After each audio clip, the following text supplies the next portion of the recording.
Right now, there is somebody in your town or your local area who is stealing your patients, not because they're better than you, but because they've figured out a blueprint to build a stronger reputation. And so today, what I want to do is I want to give you the 5 keys to building a solid reputation in your town so that you can take back that top spot for good. If you are tired of being one of many and you really want to be the go-to provider in your town, this one's going to be for you. So in this video, what I'm going to do is I'm going to break down the 5 very simple, consistent strategies that you can use to insert into your practice to help you really stand out and build a strong reputation. These are the same simple strategies that we use and we teach our clients, and also I've adopted into my practice to help me grow and scale over the last 5 years. So if you're looking to build a really strong referral base and build a list of referral partners, and you want to leverage that list to drive referrals to your practice and build a life of abundance, this is going to be for you. So stick around.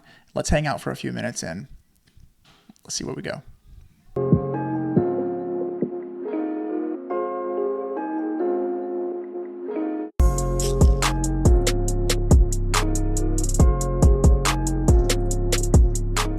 Happy Thursday.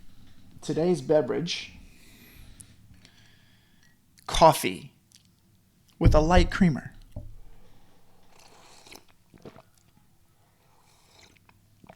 Oh, it's my midday pickup. So I'm a two cups of coffee a day kind of guy. I do one in the morning to get started with a morning walk, and then one right after lunch. And that kind of keeps me grounded. So that's neither here nor there. Welcome. I've got notes. For those of you who do not know me, my name is Adam. I'm a physical therapist. I'm also like a crazy entrepreneur dude who likes to do hard stuff and who likes leadership and who likes to help people believe in themselves so that they can see what is possible. That's really my purpose. The world is full of people telling you that you are not worthy, you are not enough, you do not matter, you can't do it. And I'm here to tell you, bullshit. Yes, you can. And who you are and what you bring is enough. And like, you can make a huge difference in your team, in your communities, in your patients' lives, in your family's life. All you have to do is learn how to believe in yourself and step into that power. All right. And so like, if you're anything about that, then I think that following me and my channels would probably be something that might align with you. But today, what I want to do is talk to you about referral generation. I had a really cool trip. We hosted a workshop last week in Nashville, Tennessee. We had about 25 practice owners there, about 20 practice owners there. We talked about the biggest challenges inside the industry, and not a single person in that room spoke about marketing. The industry, not just this industry, but the world is telling you that you must be like, for whatever reason, you have to be fancy and have like gimmicks and gizmos and run a bunch of complicated ads and funnels to market successfully. And I'm here to tell you that that's not true. It's not even close to true. All you have to do is understand what the basics are. If you can get clear on what the basics are with marketing, and then do some work and just actually do them consistently at enough volume, you will easily outperform most competition. All right. But here is the news flash. You will never build a practice if you don't have a reputation with your local community, period. Okay. You must be the hometown hero. And it doesn't have to be necessarily your town or city, but in your geographic location, the people that are in that community, the business owners, the people, the pastor at the church, the chamber of commerce people, the baker, the guy that sells the shoes down the road, they must know who you are, and you must have a positive reputation with your local community. If you can be the hometown hero, then you will build a really cool practice. Okay. So it's not about being everything for everyone. It's about being the hero for your local community. All right. So today what I want to do is I'm going to go over the 5 basic key focuses on how you can generate a ton of referrals inside your practice. It's not going to be a quick fix, newsflash. So if you're looking for a quick fix, stop watching this video. If you're looking for a solution that works consistently and that you can build a practice on and you can train your team on and you can build any kind of business on, then stick around because I think this is going to be for you. Okay. Number one, this is going to be something that seems obvious, but is massively underlooked. And that is number one, operational excellence. The two biggest stuck points, or the two biggest bad guys that we have to beat inside private practices, is recruiting. That's a different video. Number two is operational and administrative overload. Because when you have operational complexities that are not being managed, guess who feels them? Your patients and your team. I'm going to say that one more time. If you have operational burdens that are causing chaos and that feel overwhelming to you, then your team, you can best be sure that your team is feeling that overwhelm, and so are your patients. And so the key, guys, you got to listen to this. The key to providing a world-class patient experience is operational excellence. Specifically, operations and systems that prioritize two things. Number one, world-class patient experience. So what that looks like is a patient journey inside your practice that is clearly outlined and defined, with ideal outcomes identified at each of the touch points, with policy, procedures, and strategies to produce that ideal outcome. So think about first phone call, check-in process, initial evaluation process, progress note process, collecting the money process. All of these touch points with all of these exchanges of information or engagements with your patients, we need to operationalize those in a way that prioritizes the patient experience. And the way that you could do that is with three main things. Write this down. If you want to prioritize your patient experience, number one, you must manage their expectations. And this is going to go with any business, but I'm going to give you an example. If you have patients that are showing up for their initial evaluation and let's say you give them paperwork and you say, hey, Mrs. Smith, thank you for showing up for your initial evaluation. Here is your 3 pieces of intake paperwork. And they say something like, what the heck is that? Why are you giving me that patient? Why are you giving me that? I'm just here to see the therapist. They have an expectation that is not being managed, right? And so the way to fix that problem is not to tell them to shut up and do it anyway. That's not how you prioritize the patient experience. The way that you fix that problem is you look further upstream. In this case, it would be the first phone call, right? Because the phone call happens and then they show up, right? The first phone call, and you build a script during that phone call, that patient know that there will be 3 pieces of intake paperwork on their first visit. And you make sure that that is part of the training program for all your front desk people. So if you get out ahead of that and say, hey, by the way, your appointment's at 11 o'clock. And just so you're aware, there will be 3 pieces of intake paperwork that I'll need you to fill out when you get here. That way, when they show up, you give them 1, 2, 3 pieces of paper. It's exactly what you said, which is exactly what they're expecting. They feel great about that. Now the story goes from, who are these jerks trying to make me do homework, to, wow, these people really understand, like they're doing exactly what they said they were going to do. I trust these people, right? So if you're having challenges or disruptions, either patients are dropping off or there's communication or frustration with your patient experience, look upstream and manage the expectation by increasing the education and awareness so that your patients can have expectations that are managed throughout their journey. Okay, I'm going to stop there. All right. So number 2, the second bullet point is that communication is clear, okay? Communication must be clear and explicit with all human interactions, but especially your patients. Clearly, explicitly explaining what's expected of them, what success looks like in their journey, and being very clear and articulate with all levels of communication, whether that's by phone, email, text, etc. Okay? Number 3, they are challenged. One of my core values is high challenge, high support. And your people will experience fulfillment when they are appropriately challenged. We as therapists and clinicians tend to pacify our people, right? I'm guilty of it too. Even though I seem a little intense at times, it's still hard for me to challenge people. But we want to absorb the struggle. We want to absorb the inconvenience. We want to absorb the burden of making a hard decision. And every time we absorb that from our patients, they become more entitled and become more dependent upon you to solve their problems. And that's not empowering, that's actually delegitimizing their independence.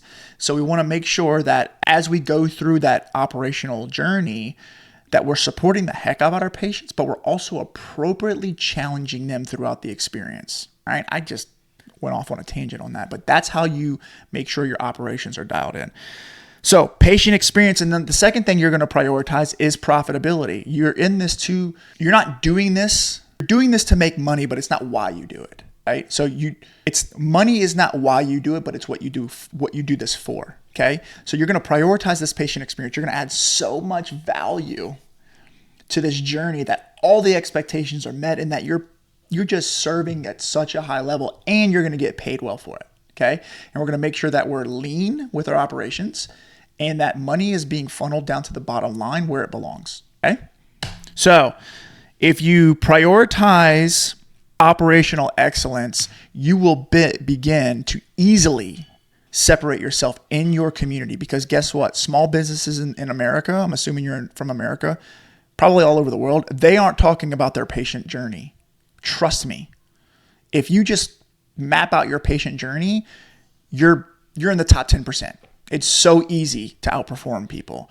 If you just focus on managing your expectations, you will instantly develop so much credibility with people who come into your business. They will start telling the community about their experience with you.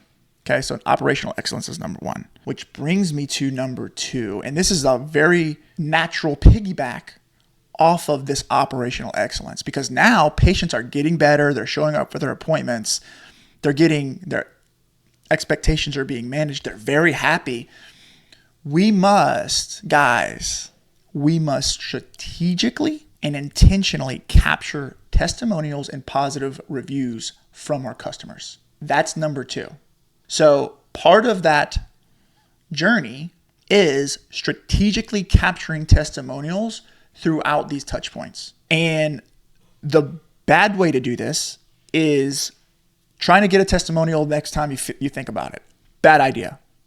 Great way to do it is if a patient scores greater than a 9 on a survey, we call them and ask them for a testimonial, right? That's just an example. Okay. The other thing you can do is ask for referrals. So strategically asking for testimonials and referrals, right? Here's some ideas. Number one, set the expectations with your patients. Okay. When patients come in for their first visit, don't just be like, hey, welcome to the show, and start treating patients. Set the expectation. Remember we talked about that in the beginning? So the first interaction with your patient looks something like, hey, Mrs. Smith, welcome to Southern Physical Therapy Clinic. Here's what's going to happen. What I'd love to do is add so much value to you in your life. And really, I want you to have such a great experience with us that you would be willing to leave us a testimonial and refer at least 3 friends or family members to us who would benefit from our service. That is what I'd like to do. I'd like to wow you with our experience. Hey, by the way, if you're enjoying this video, go ahead and hit the subscribe button. It would mean the world to me. It really helps me get in front of more practice owners and help them win. I drop a new video like this every week. And so if you find value, chances are that somebody else might find value as well. By the way, also comment below. Tell me what you think about the strategy so far. And maybe I missed something. Drop that too. All right, here, more. Okay. And around week 6, I'm going to do a check-in with you just to see how we're doing. And I'd love some honest feedback. But my ask is that if we're doing really great, you'd be willing to leave us a review. Is that fair? Set the expectation. Day 1, right? Okay. So set the expectation with your patients. Number 2, ask for the referral, right? So during that process, maybe, what I like to do in my practice is during the first progress note, we usually do it on the 6th or 7th visit. I can't remember what Medicare requires. We schedule it. We do a review with them. We have a questionnaire that we go through them. We ask them about their experience. We ask for a rating. And we ask them if they would be willing to refer a friend or family member. We all know at least one person with a little bit of back pain who could potentially benefit from therapy or whatever type of service you provide. We ask them, and they usually will say something like, yeah, actually my sister has been dealing with back pain. The next question is, how could we connect? What's the best way to connect with your sister? Should you bring her in for a free screen? Should we do a phone call? What's the best way to support her at this point? Ask. And then here's the other thing, follow up. right? So once that patient leaves, I go to the front desk, I look at my follow-up list, I put the follow-up name, and then I put a little reminder on the schedule. On Monday, when Mrs. Smith comes back, I'm going to ask her about her sister. Okay, so that's an internal sales process that's really important.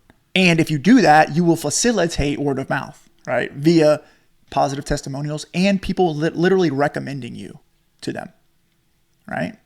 Because you have facilitated that internally. Number 3, ask for testimonials, Google and video testimonials.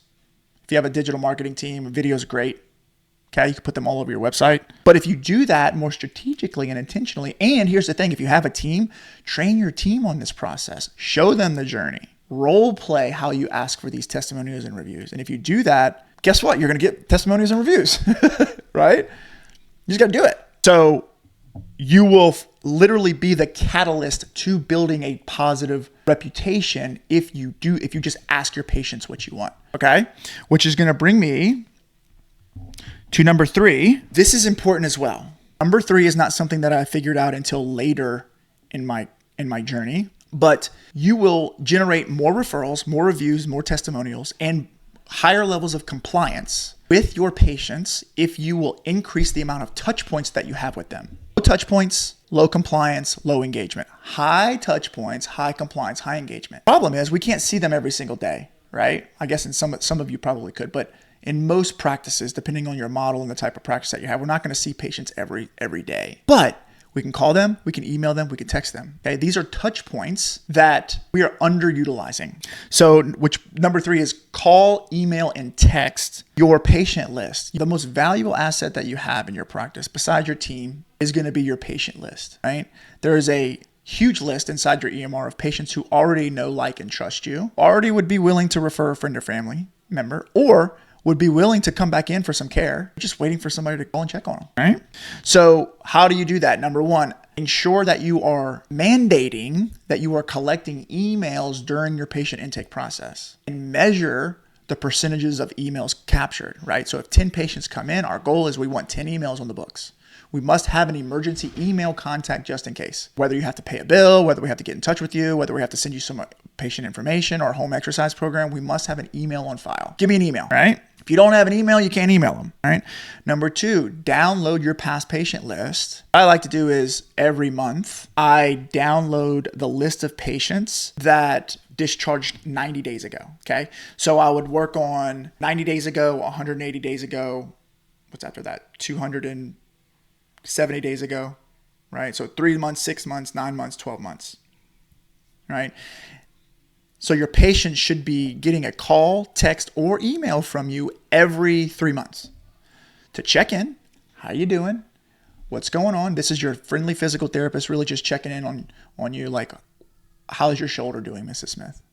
Are you feeling great? Okay. Text them and ask them how they're doing. Because here's what you'll find. If you, over time, that list of patients will grow, especially as you build a really great reputation. And, not every patient is going to come back to your practice, but if you call 500 of them, you probably can find 50 or 60, right? 10% conversion rate of people who either, hey, I'm glad that you called. My shoulder's actually been bothering me. Hey, I'm glad that you called. I'm actually scheduled for a total knee replacement next week. Hey, I'm glad that you called. I was just talking to my sister about you. Let's go ahead and schedule an appointment with her. You don't underestimate how often that happens. It happens a lot. And all you need, you can hire a front desk person to do that for you. You can hire a virtual assistant to call your past patients, but you can pay a very small amount of money for somebody to reach out to your patient list and reactivate and check in and nurture your people. In addition, I would recommend 3 email campaigns. Number 1, a new patient welcome campaign. So all new patients come in, they get inserted into the new patient welcome campaign. Hey, welcome to the practice. Here's what to expect on your first visit. Hey, just checking in. Hey, would you leave us a testimonial?